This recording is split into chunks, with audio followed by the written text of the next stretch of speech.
तो नेपाल तिब्बत सीमा पर बनी दूसरी झील टूट गई है और इस बार चीन ने पहले ही झील के बारे में जानकारी दे दी थी, जिससे नेपाल में प्रशासन अलर्ट हो गया। 26 अगस्त को मची तबाही के बाद एक और झील के टूटने से कैसे टेंशन बढ़ गई है, एक रिपोर्ट हम आपको दिखाते हैं।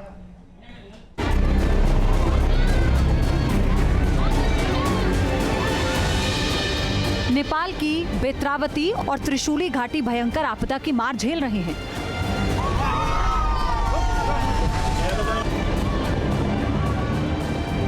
बर्बादी और बेबसी के बीच एक और झील फटने से हालात खराब हैं। छोचेन खोला और पुरेपु तसांगपो नदियों के संगम के पास झील बनी थी। इसे लेकर चीन की ओर से पहले ही अलर्ट कर दिया गया था। चीन ने बताया था कि झील में लगभग 20 लाख क्यूबिक मीटर पानी पहले से ही जमा हो गया था और उसमें लगातार इजाफा होने से इनके टूटने का खतरा बढ़ गया। ऊपर से खबर आ रहा है उधर से ताल फट जाए, आप लोग सुरक्षित रहे, वैसे आ रहा है। क्या क्लाउड बस्टिंग है या फिर कुछ और है? क्लाउड बस्टिंग नहीं, ये जो पानी जमा हुआ है ना वो ग्लेशियर लेक, वो फट गए, वो फिर से फटा है। हाँ, वो फिर से फटा वाला सूचना आ रहा है इधर। तो ये आधिकारिक सूचना? हाँ, ऑफिशियल सूचना है। ऑफिशियल सूचना है। तो ये तिब्बत बॉर्डर पे जो नेपाल बॉर्डर और चीन बॉर्डर है, ये बॉर्डर पे नहीं, उधर चीन से ही आ रहा है। चीन से आ रहा है। अब झील के ब्रेक होने से मुश्किलें बढ़ गई हैं। ऊंची पहाड़ियों के बीच घाटी में बनी झील में पहले ही कीचड़ भरा पानी और कई डूबे हुए पेड़ दिखाई दिए। छोचेन खोला और पुरेपु नदियों का संगम रसूवागढ़ी गेरोंग बॉर्डर क्रॉसिंग से करीब 18 किलोमीटर ऊपर की तरफ है, जबकि रसुवा जिला मुख्यालय से दूर करीब 45 से 50 किलोमीटर है।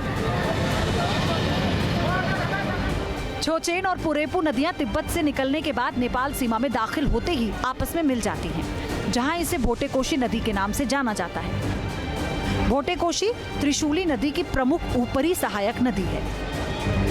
26 अगस्त को तिब्बत नेपाल सीमा के पास सबसे पहले भोटेकोशी नदी में भयंकर फ्लैश फ्लड आया।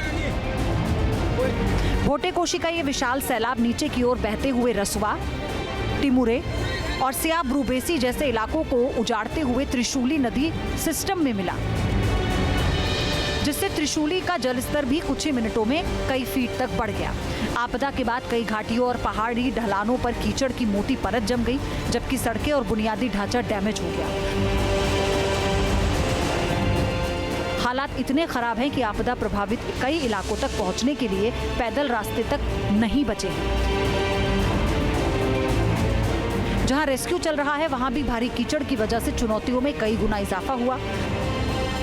26 अगस्त को ग्लेशियर का हिस्सा टूटने के कारण आपदा आई थी।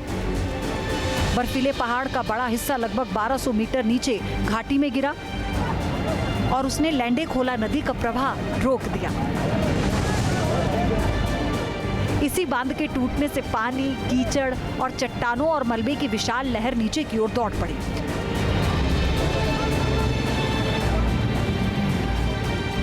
नेपाल में इस बात को लेकर भारी नाराजगी थी कि चीन ने झील बनने और उसके टूटने की जानकारी शेयर नहीं की, इसलिए जान माल का ज्यादा नुकसान हुआ।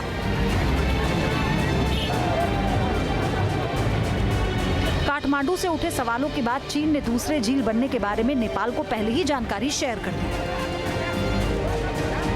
इससे फायदा ये हुआ कि प्रशासन पूरी तरह से अलर्ट मोड में आ गया।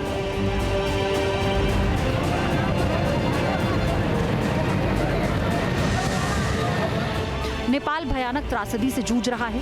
केवल पानी ही नहीं, बल्कि भारी मात्रा में मड, बड़े बड़े पत्थर और पेड़ इस बहाव के साथ मिल गए।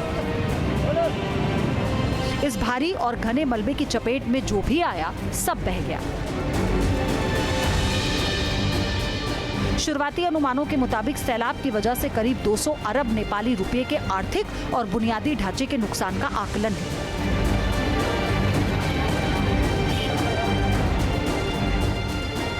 भोटेकोशी और त्रिशूली नदी घाटी में मौजूद 10 से ज्यादा हाइड्रो पावर प्रोजेक्ट्स डैमेज हुए, जिससे देश की बिजली उत्पादन क्षमता का 12% से अधिक हिस्सा प्रभावित हुआ।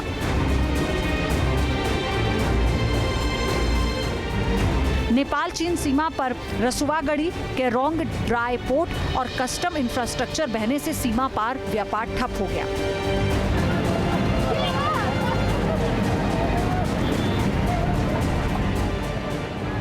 नेपाल में जिस तरह तबाही आई उससे ये साफ है कि ये संकट सिर्फ एक देश का नहीं बल्कि संपूर्ण मानवता के लिए एक बड़ी परीक्षा की घड़ी है। Team news nation.